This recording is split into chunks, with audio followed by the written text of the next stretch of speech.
Hi guys, so this is a review, kind of a comparison review, although it's more of a review of the Kevyn Aucoin Sculpting, the sculpting powder in medium.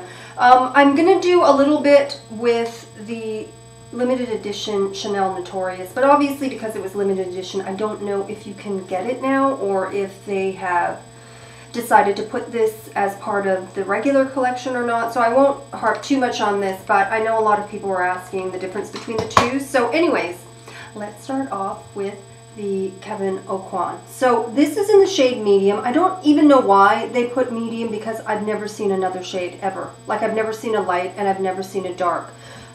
Maybe, you know what, actually maybe when he launched it there may have been a light, medium, and a dark, but you know, that was quite a few years ago. Now I've only seen medium. Correct me if I'm wrong, or I'm sure you guys will. But anyways, I've only seen this shade, and it looks like this. Hello. There we go. Looks like this. It comes with a little portable brush, but I always sort of junk all the brushes that they come with, save for a few that actually do have really nice brushes. This actually does have quite a nice brush, I would say. I just don't tend to use it because I don't take this with me. I just sort of contour at home, and then that's pretty much it. I don't touch up on contouring or any of this. Well, actually, you know what? I don't actually touch up on anything, save for my lips. So, you know, if it all starts looking crackajack, I just sort of do more of a takeoff than an add-on. Anyways, digressing. So, what do I think about this? I actually think this is probably the best contouring product that I've come across. It's amazing. All the raves that you hear about it are true. There's tons of reviews on Makeup Alley and elsewhere. Why do I love it? Well, I love the shade. The shade number one is really, it does mimic a shadow. It's not really too warm. It's not really too cool. It's sort of the perfect, I think yeah, maybe actually wearing it today. Am I wearing that or this? Anyways, okay, so I will show you. Wow, as I dip it in, so as you can see, it's not that warm. It's really kind of right in between, kind of like a shadow. The amazing thing is that when you actually touch the product, it feels like silk or cashmere. It doesn't actually even feel like powder. It feels like,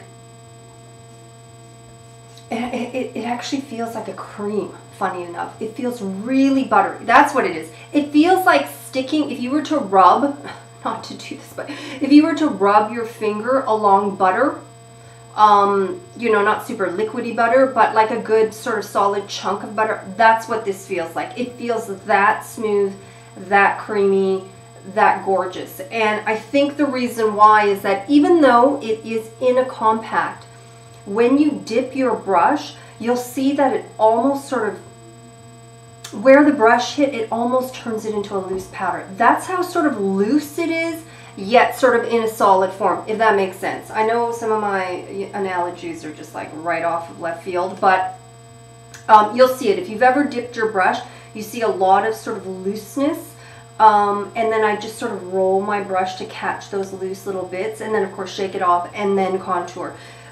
You need quite a light hand. It is quite pigmented. No, there's no fragrance to it at all. Again, you know, as I've sort of blended it a little bit more, you can see that it does diffuse quite a bit. You know, it doesn't stay as like a streak along your cheek. So as soon as you start blending it out, I think that's why the sort of the fine mill of it, the sort of loose powderiness of it is so that it doesn't create these like sharp lines that once you sort of apply it, and if you're using a good brush, it'll sort of blend itself out and sort of diffuse into a natural shadow. So these are the two brushes that I use with any sort of contour and highlighting. They do double duty. I use them for both.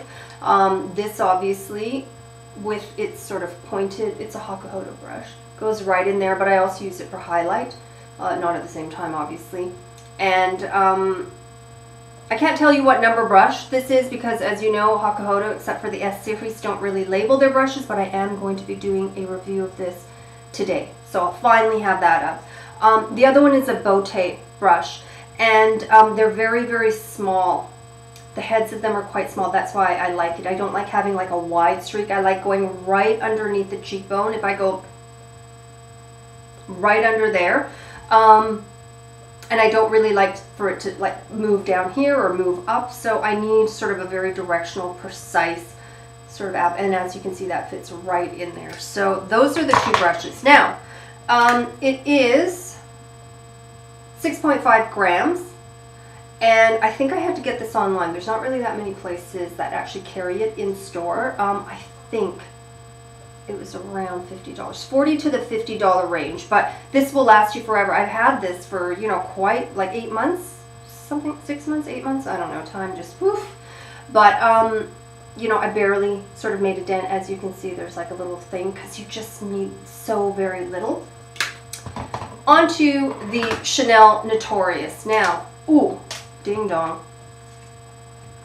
As you can see, that is a complete, it's actually this almost the same shade as my polish. So you can see the difference between the two. This is very, very cool toned.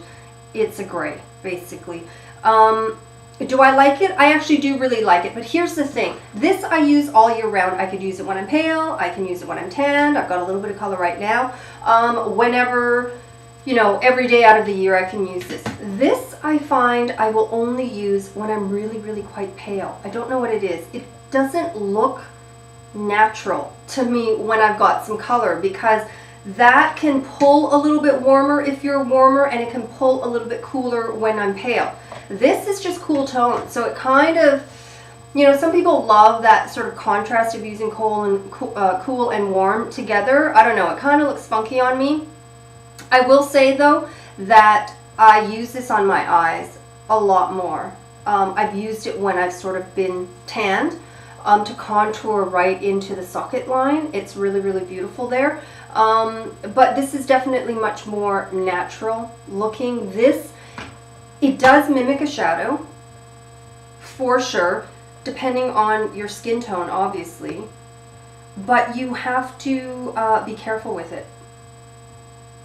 You know, it will pull a certain kind of shadow. I guess it's just your preference, you know. If you are sort of cooler toned, maybe this will work better for you. I do like them both, like I said. I tend to use this not really on my face as much as I do on my eyes, and I really, really like it for that.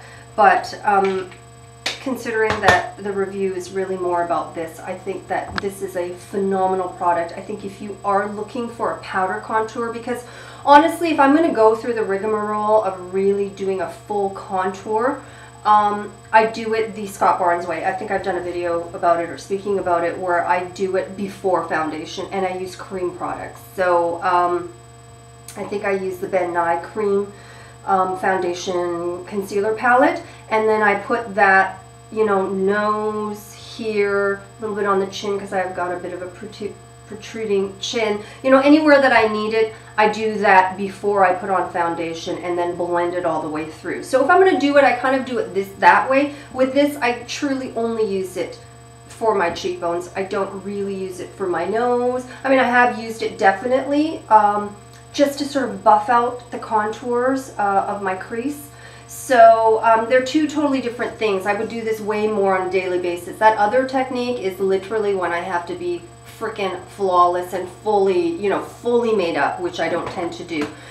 Even this, what I'm wearing right now, I wouldn't really necessarily wear out. If it looked like this, I would wear it out all the time, but it doesn't look like this. It only looks like this on camera because you have to put a whack of a lot of makeup, people. For all of you who make videos, you know what I'm talking about.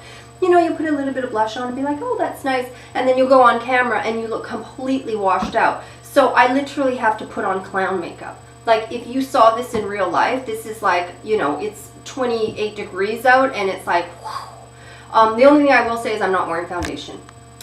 Yay, for the summertime, you don't really need to wear foundation, but I am wearing This Works.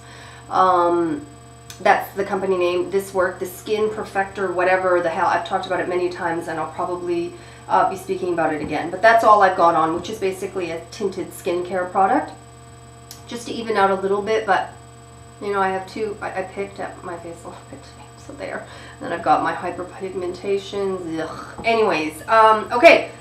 I'm not even speaking about the product anymore, so I should end it here. But anyways, I hope you found that helpful. And as always, if you have any questions or comments, leave them in the below bar. As you know, the last year or so, it's taken me, you know, a couple of weeks sometimes to get back to you. Sometimes I can get back to you quicker, but either way, I will always get back to well, I won't say always, let's say 98% of the time. So anyways, I will talk to you guys soon.